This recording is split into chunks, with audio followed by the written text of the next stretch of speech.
Karibu tena wapenzi watazamaji, ni matumaini yangu kwamba mupo salama kabisa. Nimeweza kujiandaa niwasimulie yale ambayo yamejiri katika taifa lako tukufu la Kenya. Mimi nafahamika kama Mr. Eagle 8. Ingekuwa ni vizuri kabisa muweze kunimiegea lenu sikio ni wahadithie yale ambayo yameweza kujiri. Mheshimiwa Raila Amolo Odinga anaonekana tayari ameanza majukumu yake mapya kama mwenyekiti wa muungano wa African Union, ama ukipenda kwa lugha ya Kimombo African Union Chairperson, hata kabla hajaweza kuchaguliwa na kuweza kuapishwa kuingia mamlakani pale. Na hilo ni jambo zuri kabisa, na tunamtakia Mheshimiwa Raila Amolo Odinga mema kipindi ambapo atakuwa anajitosa kwenye kinyang'anyiro katika kura ambazo zitakuja kupigwa mwaka ujao, mwaka 2025. Kwa muda sasa pamekuwepo na uhasama kati ya taifa la Kenya na taifa la Uganda ambalo linaongozwa naye Mheshimiwa Yoweri Kaguta Museveni, ambapo uhasama huu uliweza kuanza tangia William Samoei Arap Ruto alipoweza kupandisha ushuru. Ruto aliweza kuwapandishia Wakenya ushuru, vilevile akaweza kuyapandishia mataifa ambayo yanategemea Kenya ushuru ili kuweza kupitisha mafuta yao kutoka nchini Kenya kuelekea kwa mataifa yao. Sote tunaelewa kwamba mataifa kama vile Congo, mataifa kama vile Uganda, those are landlocked countries and they depend on Kenya ili kuweza kupata mafuta. Toka kitambo, Rais wa Uganda Museveni amekuwa akitumia taifa la Kenya kupitisha mafuta kutoka bahari ya Mombasa kuelekea taifa lake, kwa sababu unaelewa Uganda haina ocean, ili kuweza kuhakikisha kwamba taifa lile nalo linajipatia mafuta ya kuweza kufanya kazi zao kila siku. Kwa hivyo Bwana Ruto aliweza kuwapandishia tax, kitu ambacho kiliweza kufanya Museveni kuweza kuamua kutumia Kenya kupitisha mafuta kuelekea upande wa Uganda, na badala yake akaweza kuhamia upande wa Tanzania, mahala ambapo hivi karibuni I think waliweza kumaliza mazungumzo kwamba Uganda ikuwe ikinunua mafuta kutoka upande wa Tanzania na waache nchini Kenya. Na nielewe mtazamaji wangu. Sasa baada ya huu uhasama kuweza kuendelea, huu uhasama ungefanya Kenya kuweza kupoteza mabilioni ya pesa kutokana na kwamba Tanzania ilikuwa imeamua kuuzia Uganda mafuta na Uganda ilikuwa imeamua kuacha Kenya. Lakini baba ndio nani? Ama kweli William Ruto hawezi akaongoza taifa la Kenya yeye peke yake? Hilo ndilo kitu, ama hilo ndilo nimeweza kugundua. Raila Odinga inasemekana kwamba, mtazamaji wangu, ameweza kuwakutanisha Museveni pamoja na Ruto, na kisha wakaweza kumaliza ule uhasama wa Uganda kuweza kususa kununua mafuta kutoka nchini Kenya, na Uganda ilikuwa imeamua kuelekea upande wa Tanzania. Kwa hivyo sasa ile hatua ya Uganda kwenda kununua mafuta kutoka upande wa Tanzania imekuwa cancelled, kwa sababu Mheshimiwa Raila Amolo Odinga, kiongozi wa wengi, kiongozi kipenzi cha watu, aliweza kuingilia kati, akaweza kuleta uwiano kati ya Museveni na William Ruto. Gachagua alikuwa wapi, mtazamaji wangu? Gachagua alikuwa wapi? Na tangia kitambo, mbona Gachagua hajawahi pea William Samoei Arap Ruto advice ambayo itaweza kusaidia taifa la Kenya na Uganda kuweza kuelewana? Tunaambiwa kwamba, mtazamaji wangu, Raila Odinga kipindi ambapo alikuwa upande wa Namibia hakukuja hapa nchini, alipitia Uganda.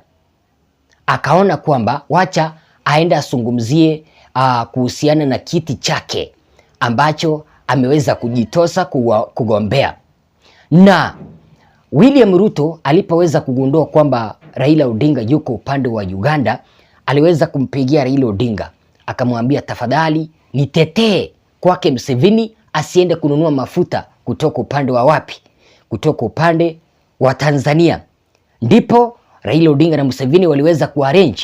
William Ruto akatoka moja kwa moja kutoka upande wa Nairobi akaelekea upande wa Uganda, wakazungumza, wakaelewana, na ndipo ule wakati ambao tuliweza kuona Raila Odinga, Museveni na Ruto wakiwa pamoja, wakiwa wameweza kupigwa picha. Kumbe Raila Odinga ndiye aliweza kuwaleta viongozi pamoja.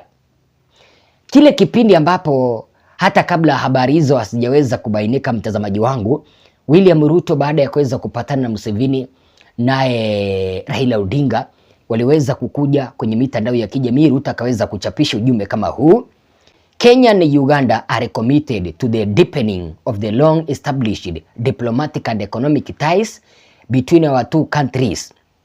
This relationship include bringing all the 7 East African community nations closer in their ultimate goal to form the East African Political Federation.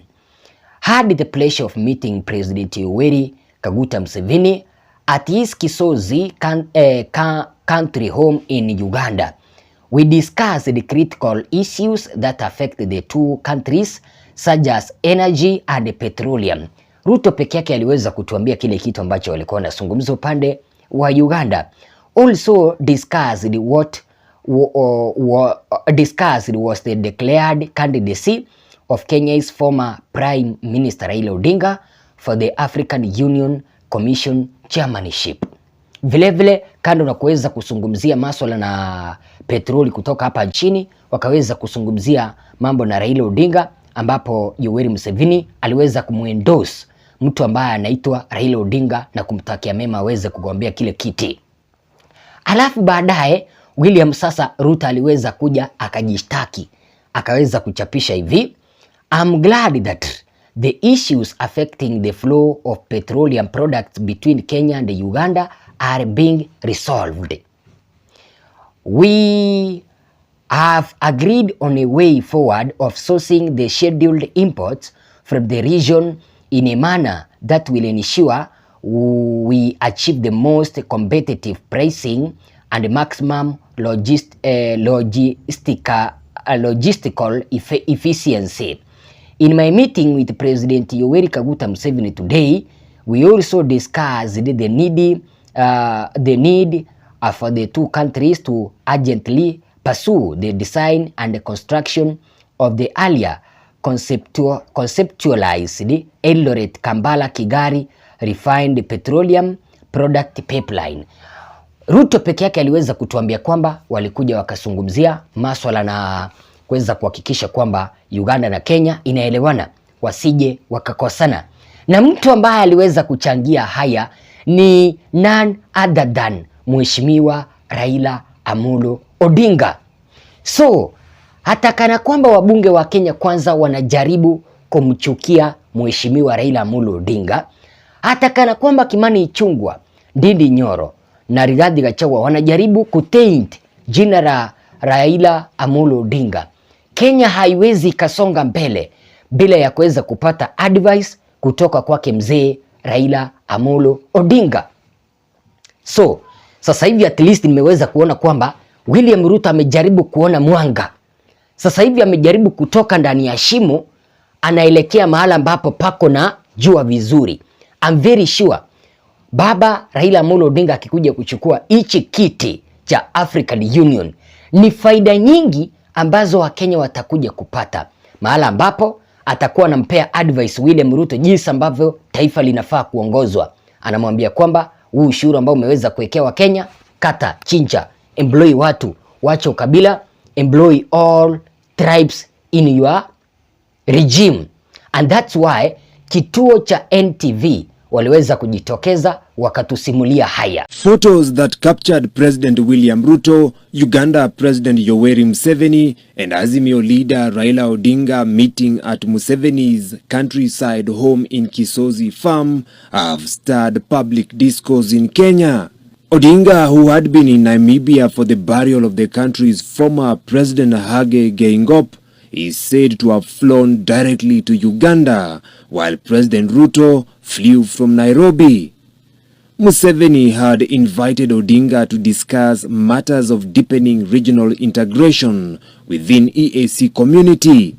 That is when Ruto is said to have reached out to Odinga to also soften the ground and resolve the simmering diplomatic tiff between Kenya and Uganda over the government-to-government oil deal. The main agenda of the meeting was over the decision to deny Uganda National Oil Company access to Kenya oil pipeline.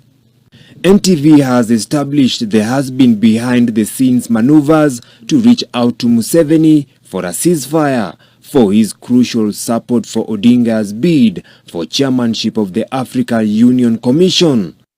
Tuesday, President Ruto hinted to Homa Bay residents of his push to make it happen. Niliwaambia tutapanga maneno kabisa na hakuna mtu atakuwa loser kwa hii kitu. Tutapanga ndio kila mtu apate kasehemu kidogo ndio tuende mbele.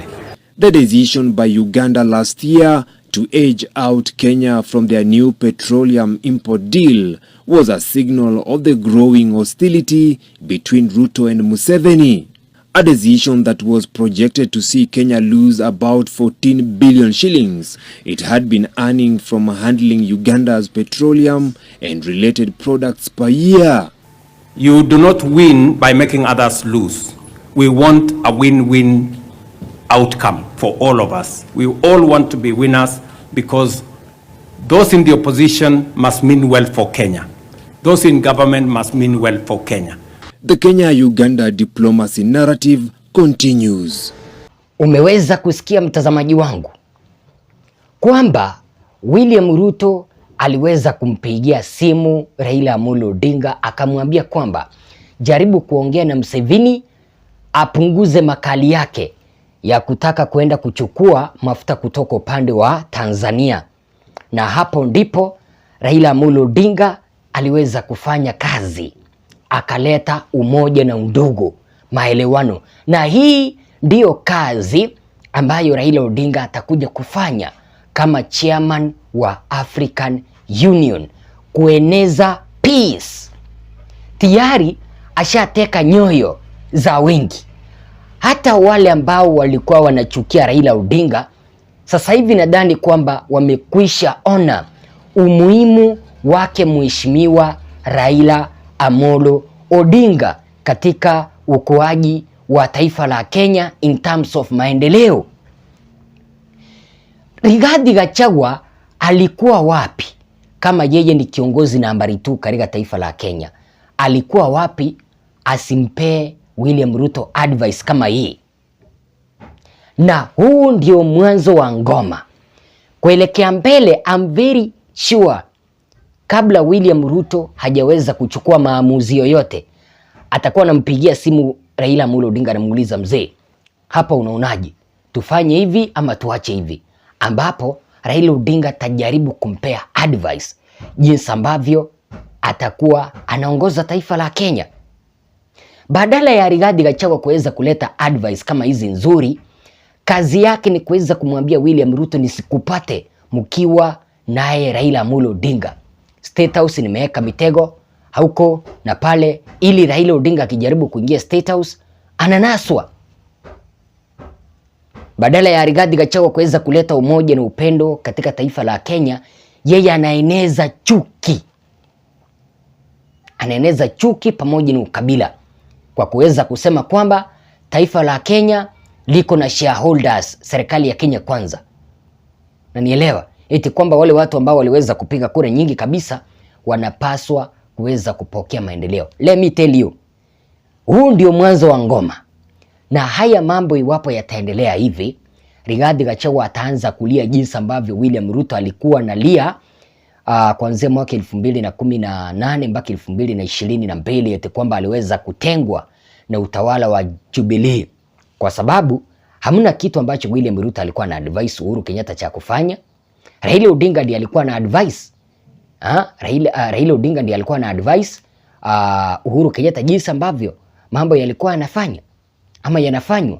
Hata Uhuru Kenyatta yeye peke yake siku moja aliweza kuadmit hilo kwamba mzee Raila Amolo Odinga yeye ndiye alikuwa na advice kwa kila kitu. Unanielewa mtazamaji wangu? So I'm imagining wale ambao walikuwa wanachukia Raila Odinga eti kwamba yeye hana umuhimu katika taifa la Kenya, sasa hivi wanafikiria nini?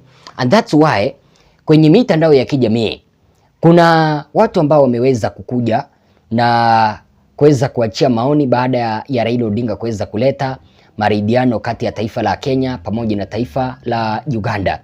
Kenfish Peter akaweza kusema kwamba I think I said this on my wall after reading the exclusives on the social media.